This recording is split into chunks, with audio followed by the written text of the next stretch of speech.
Hello students, welcome to session number 9. In session number 8 हमने refractive index के बारे में बात की थी and now in the session number 9 we are going to continue this thing. From the relation that we had for the n is proportional to sin theta inverse of that, but we can also write it like this. Also it is inversely proportional to v lambda, and if you talk about nearly small angles it will be theta.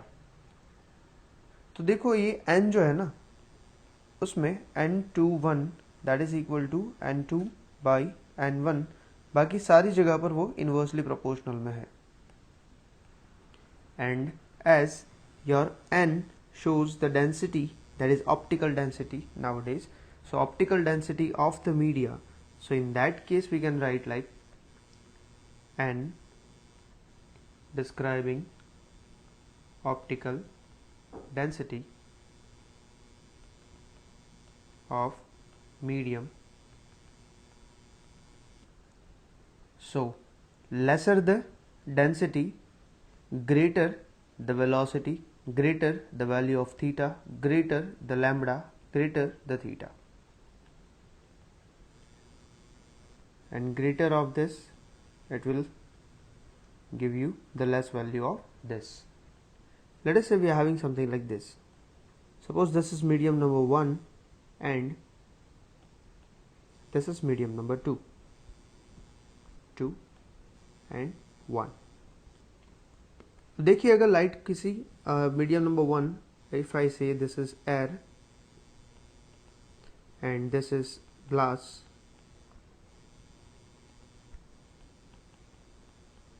so in that case what will happen, ये जो रे यहाँ से गया वो रे आई के जितना एंगल जो फॉर्म किया है उसने, एंगल ऑफ इंसिडेंस, रिफ्रैक्शन होके जब वो दूसरे मीडियम में जाएगा तब उसने जो एंगल बनाया है that angle will be less than I. So here in this case I is greater than R, and here the same way I is less than R. तो यहाँ पर देखते हैं एंगल कब बढ़ेगा. सो अगर एंगल बढ़ा इसका मतलब क्या होगा. So this decrement of the angle tells you that from here to here जो मीडियम था उसकी optical density, that is density बढ़ी, एंड हियर टू हियर उसकी ऑप्टिकल डेंसिटी कम हुई. तो जब ऑप्टिकल डेंसिटी बढ़ेगी तो एंगल कम होगा, ऑप्टिकल डेंसिटी कम होगी तो एंगल बढ़ेगा, and velocity and lambda will be followed by the angle. जो चेंज एंगल में होगा वही चेंज वेलोसिटी और लैम्बडा के अंदर हो जाएगा, और उससे अपोजिट चेंज, इनवर्स चेंज, वो हो जाएगा हमारा रिफ्रैक्टिव इंडेक्स में. सो ये तब होगा जब ये n1 लेस देन n2 होगा, और ये तब होगा जब n1 is greater than n2 होगा. Another thing that we know is n21 is equal to n2 by n1. So n12 will be equal to n1 by n2, और इसके ऊपर से हम लिख सकते हैं that n12 is equal to 1 upon n21. And from this point हम ये बता सकते हैं that path of the light has the property of reversibility. मतलब अगर यहाँ से आने वाला रे वो इस पाथ पे गया, in opposite case we can also say कि अगर कोई रे यहाँ नीचे से ऊपर ऐसे गया तो वो इसी पाथ पे वापस जाएगा, and the same will be followed over here. So जब ऐसा हो रहा है that means you can say कि लाइट का जो पाथ है वो रिवर्सिबल है. ऑब्जेक्ट की जगह पर अगर इमेज रख दी जाए तो इमेज की जगह पर हमें ऑब्जेक्ट रख सकते हैं. मीन्स ऑब्जेक्ट की इमेज जहाँ पर भी मिलेगी, अगर वहाँ पर तुम ऑब्जेक्ट को रख दोगे तो उसकी इमेज पहले जो ऑब्जेक्ट की जगह थी वहाँ पर मिल जाएगी. We can understand reversibility of light by considering this example. See the ray is going in this direction, no arrows, no marks. जैसे ही ये रेयर टू डेंसर मीडियम में गया, उसका एंगल क्या हो जाएगा, ऑप्टिकल डेंसिटी बढ़ी, सो एंगल कम हो जाएगा, स्पीड कम हो जाएगी, लैम्बडा कम हो जाएगा। सो इन दिस केस यहाँ पर वो गया। अब अगर मैं यहाँ पर किसी एक मिरर को रखता हूँ और वो जो मिरर है वो प्लेन मिरर है और उसको ऐसे रखता हूँ कि ये एंगल हमारा 90 डिग्री का बने, so what will happen, the रे विच was incident on the plane mirror, it is going to come back and it is going to go from this medium and वो वही पाथ पे वापस आ जाएगा। Because in this case हमारे पास n2 in the first case n2 by n1 in the first case n2 by n1, या फिर हम ऐसा भी कर सकते हैं that n1 sin I is equal to n2 sin R। जिस मीडियम का रिफ्रैक्टिव इंडेक्स उसी मीडियम में नॉर्मल के साथ बनाया हुआ एंगल। तो स्टूडेंट्स ये बात हुई सिंगल इंटरफेस की, जहाँ पर कोई एक ही इंटरफेस से हमारी लाइट जो थी वो रिफ्रैक्ट हो रही थी। लेकिन अब हम डबल इंटरफेस की बात करेंगे जहाँ से रिफ्रैक्शन अब कैसे होगा वो समझेंगे। Let us consider this image which is figure number 9.9 in your textbook. When a ray strikes on the surface, let us say it is AB, and this surface is separating two media, that is air and glass. So air and glass के interface पे हम एक normal बनाएंगे और ये रे जो है हमारा वो rarer to denser जा रहा है। So in this case वो क्या होगा, एंगल कम करेगा और वो जो एंगल कम हुआ उसकी वजह से वो इस डायरेक्शन में जाएगा। So in this case of the refraction, this is I1 and this is R1. First interface AB पे अगर स्नेल्स लॉ लगाए तो वो क्या हो जाएगा, N1 sin I1 is equal to N2 sin R2, sorry 1, where N1 and N2 are the refractive indexes। अब यही रे हमारा सी डी पॉइंट पे गया।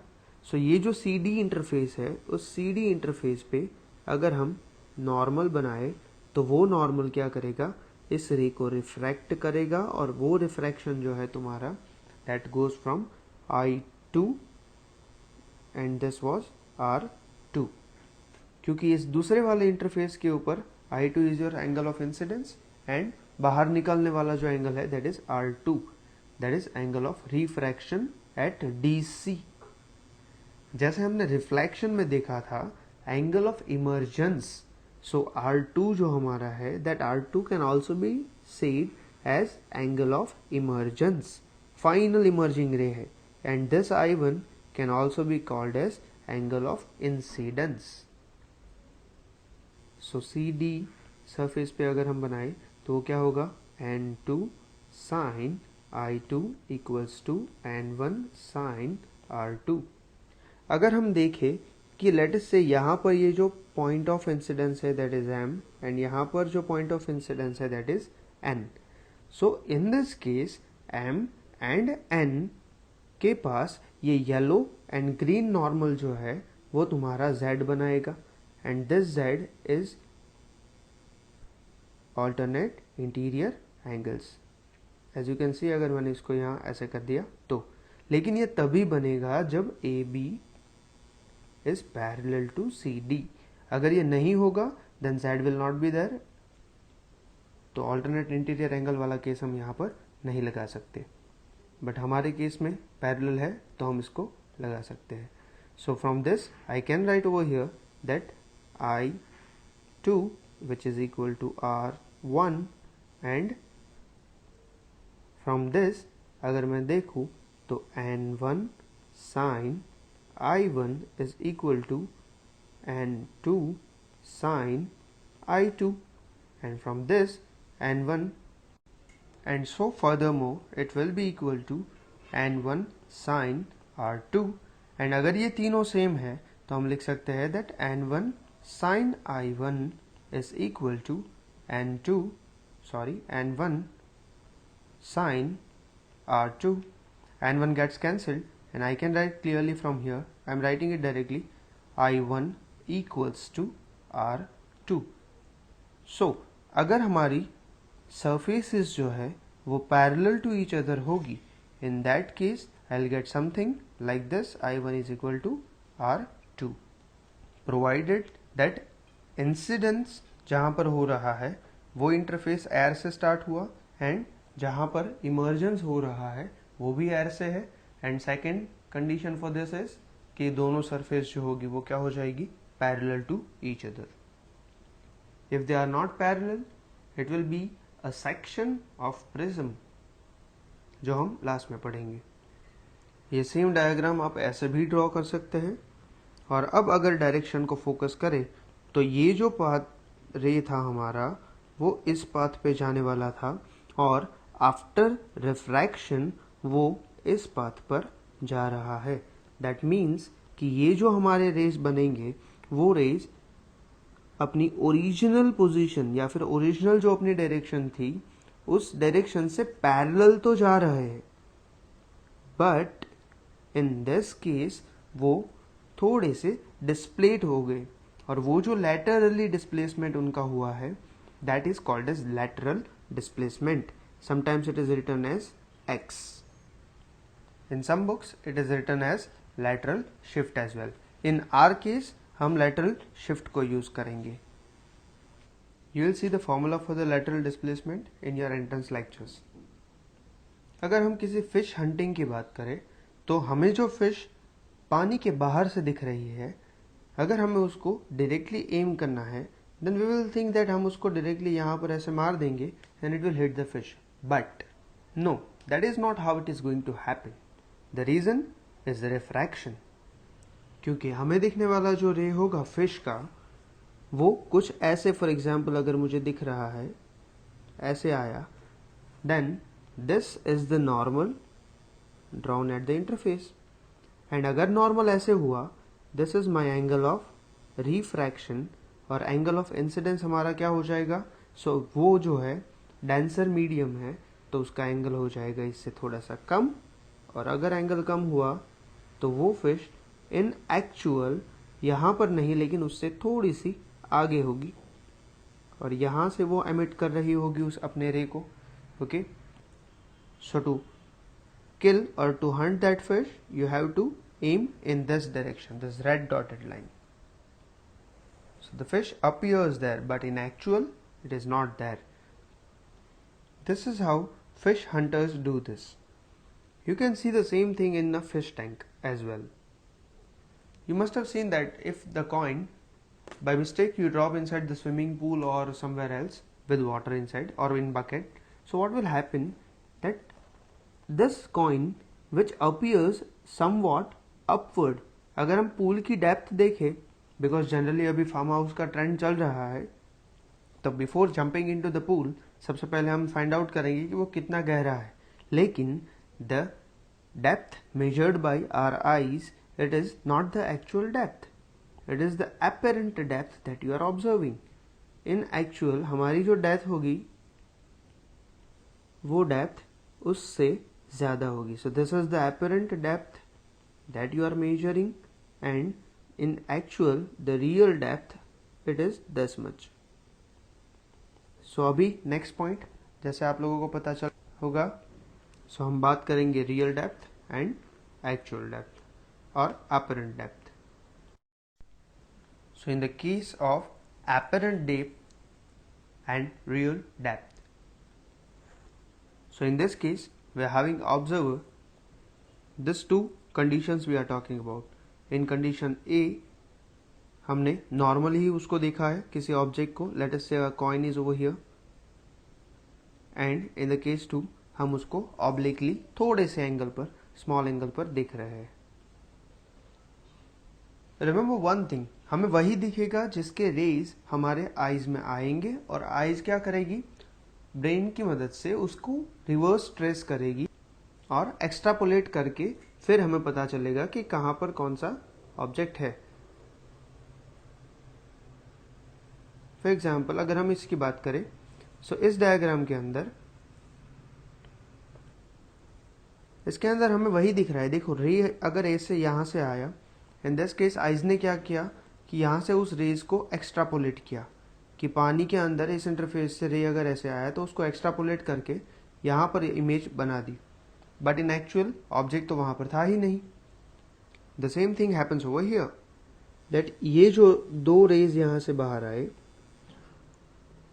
और आइज में एंटर हुए, तो आइज ने क्या किया, उनको रिवर्सली एक्स्ट्रापोलेट किया, और वो एक्स्ट्रापोलेट करने के बाद, रिवर्स ट्रेस करने के बाद यहाँ पर ऑब्जेक्ट है ऐसा उसको लगा, but that is in actual not true, because हमारे ऑब्जेक्ट में से रेज तो कुछ ऐसे आए थे।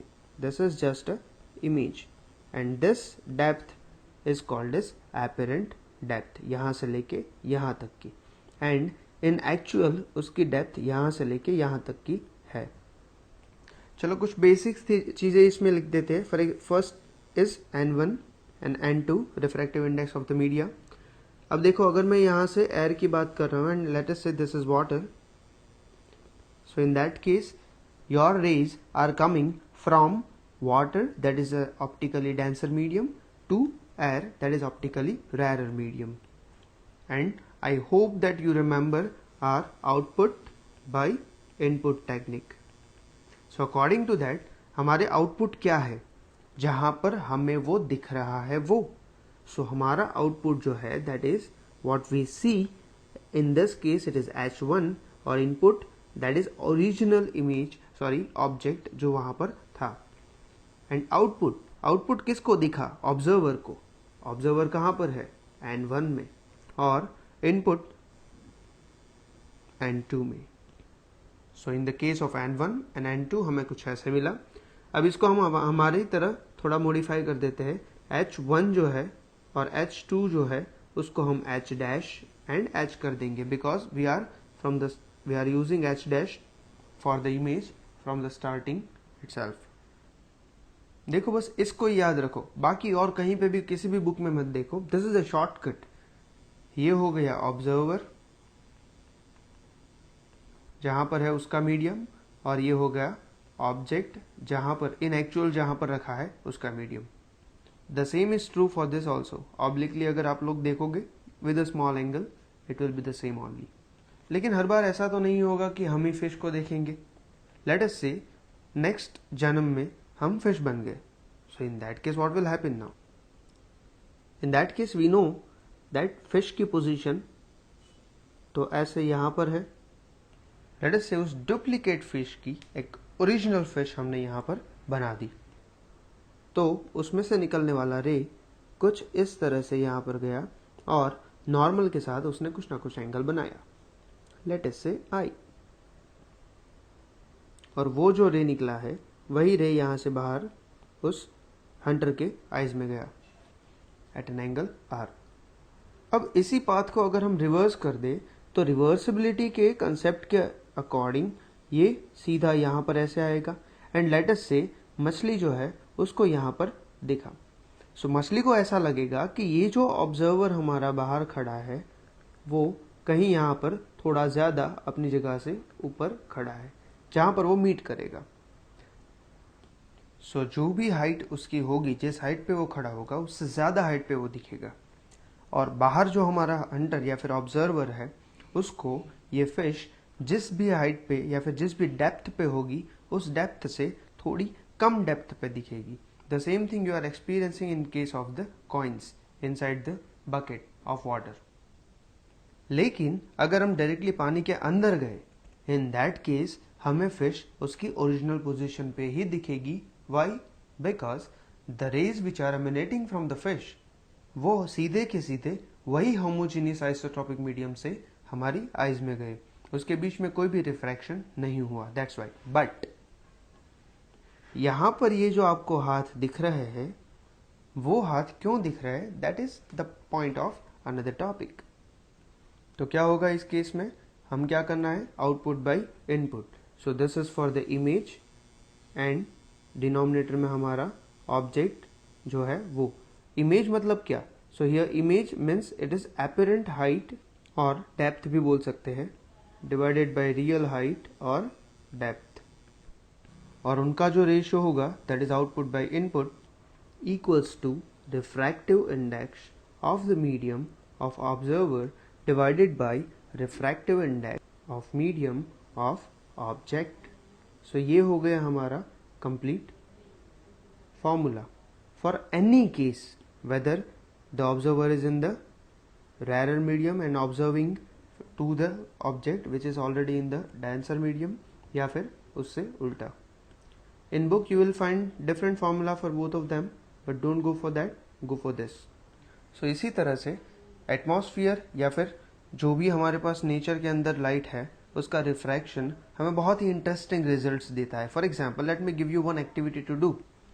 एक ग्लास लीजिए, उसके अंदर एक कॉइन रख दीजिए और वो जो कॉइन है उसको किसी एज के पास रखिए. अब किसी एक साइड से इस डायरेक्शन में आप जाओ, तब तक जाओ जब तक आपको कॉइन दिखना बंद ना हो जाए, और जैसे ही वो बंद हो जाए क्या करोगे, just pour some water inside. जैसे ही आप लोग इसमें से पानी भरोगे, व्हाट विल हैपन, इस कॉइन की अपरेंट डेप्थ जो होगी वो धीरे धीरे धीरे ऊपर आती जाएगी, and there will be a point जब आपको वो रे पूरा दिखेगा. And when it is visible, stop for there and फिर उस हाइट को मेजर कर दीजिए. Few more things which are happening inside the atmosphere. For example, twinkling of stars, as you have written in the 10th standard, that twinkling of the stars is just because of the refraction of light through the atmosphere. The same way, early sunrise and late sunset, ये दोनों जो phenomena है वो दोनों phenomenon हमारे refraction of light की वजह से ही है. For example, the sun is visible a little before the actual sunrise, कुछ मिनट्स पहले, and until a little after the actual sunset. Sunset के बाद भी हमें वो विजिबल रहता है. And why? Because of the refraction of light due to the atmosphere. The light comes from the vacuum to the atmosphere. अब देखो, atmosphere में आने के बाद it is coming in to the contact with air only. So in that case हमें पता है that refractive index of air is nearly equal to 1 but is not equal to 1. So refractive index of the air, it is 1.00029, and due to that हमें सन की जो position है उसमें कुछ degree, that is about and half a degree, half degree का थोड़ा सा हमें उसको डिफ्रेक्शन मिलता है, या फिर हम उसको बोल सकते हैं apparent change in the position, about half a degree. अब देखिए यहाँ पर actual sunrise means what? When sun crosses the horizon of the earth, तब उसको बोलेंगे एक्चुअल सनराइज, लेकिन वो हमें उससे पहले से ही दिखने लगेगा. एंड सनसेट के टाइम पे होराइजन को क्रॉस करने के बाद भी हमें दिखेगा, रफली about for 2 minutes. During the lockdown you can try it. And that is how advance sunrise and delayed sunset happens. And during this observation also note down that sun is not appearing a circle or half or semicircle. It appears as an oval shape during this time. That's because of the apparent shift.